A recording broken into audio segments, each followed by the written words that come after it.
foi quando eu vi que o CVM, de fato, assim, ele cabia dentro do que eu tava começando a mexer, sabe?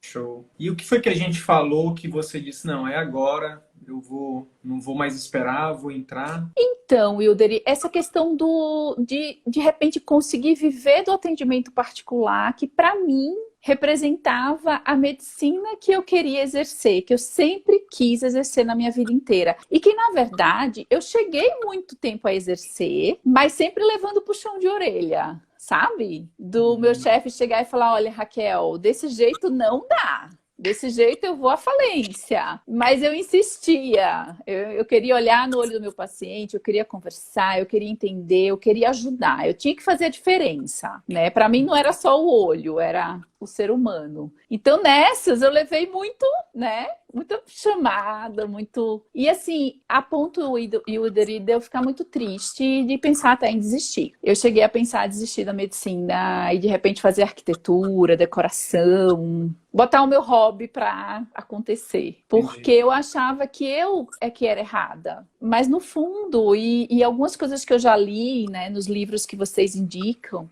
eu vejo que não, eu vejo que eu estava no lugar errado. Eu estava Bingo, fazendo a coisa certa no lugar errado. Era isso. bingo, bingo, bingo, bingo, bingo. E aí, a partir do momento que você decide criar algo seu, você pode montar do seu jeito. E mesmo sendo uma especialidade que requer um investimento inicial alto em estrutura, você pode começar pequeno, né? Sublocando, Exato. focando na coisa mais importante que o médico tem, que não é a estrutura, é no seu nome, na sua marca, criando a sua audiência. Né? Você está em São Paulo, então assim, tem muita gente boa aí? Tem, mas tem muito mais gente precisando de você do que gente boa. Tem muito mais gente precisando de bons oftalmologistas do que os bons, né, digamos assim, entre aspas, né, esses que já têm nome, dão conta. Não dá conta, a gente está falando de milhões de pessoas, né? Então tem muito mercado em São Paulo, tem muito mercado no Rio, tem muito mercado em Minas. A gente está falando de É. atendimento particular. Sidney, mas e as clínicas populares e os plantões?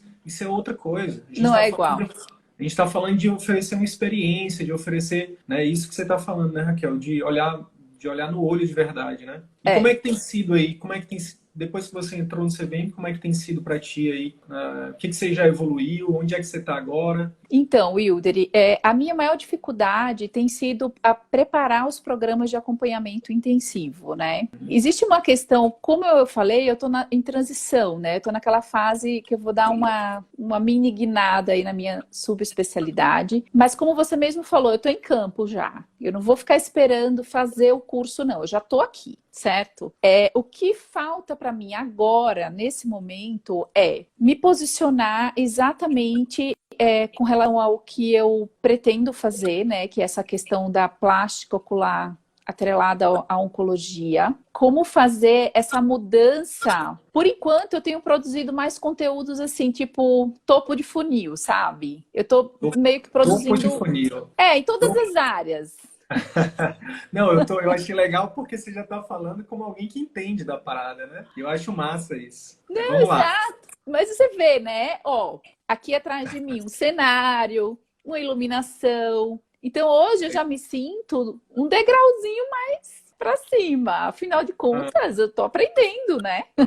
show de bola. Pois Então é, assim, eu tenho pode falar. não, no Instagram eu tenho produzido mais assuntos diversos relacionados à oftalmologia, até porque hoje eu faço um pouco de tudo. Eu faço tudo. Eu acompanho Uhum. desde o paciente com glaucoma, o paciente da retina, o paciente da onco, se tiver que fazer um ultrassom, faço óculos, faço tudo, entendeu? Então E hoje, na minha... como é que tá o teu movimento lá no consultório, de particular? Então, Wilder, por incrível que pareça, eu recebo muito paciente que tem convênio e que prefere pegar nota e reembolso comigo do que marcar a consulta no convênio.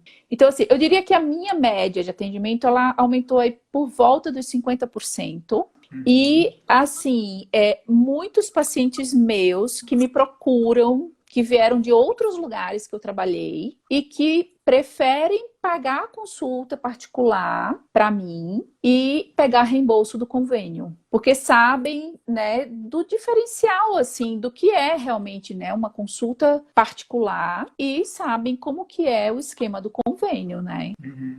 é porque confiam em você, porque sabem que você vai dar uma atenção diferenciada, né? Isso é fundamental.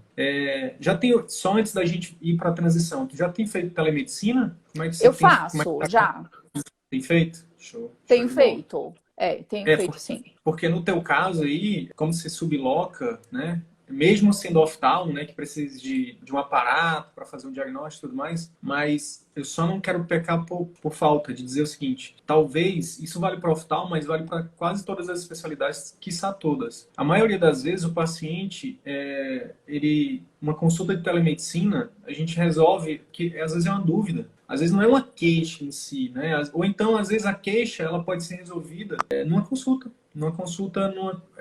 A telemedicina a gente entende ela como uma consulta de triagem, entendeu? Então, por Isso. exemplo, e é muito cômodo para o paciente. A gente estava falando de São Paulo, um grande centro, né? Sem falar que você pode fazer para outros lugares. Mas só para mim, por exemplo, hoje, se eu puder, eu vejo isso como muita comodidade, né? Fazer uma consulta com o meu médico aqui de casa, sabe? Sem precisar pegar trânsito, sem esperar, sabe? Pô, isso é muito cômodo. Então, agora, óbvio, você vai fazer uma consulta via telemedicina e aí, se você, como médico, você vê que tem, né? Não, nesse caso eu preciso examinar, eu preciso colocar o aparelho e tudo mais, aí você migra, você faz, né?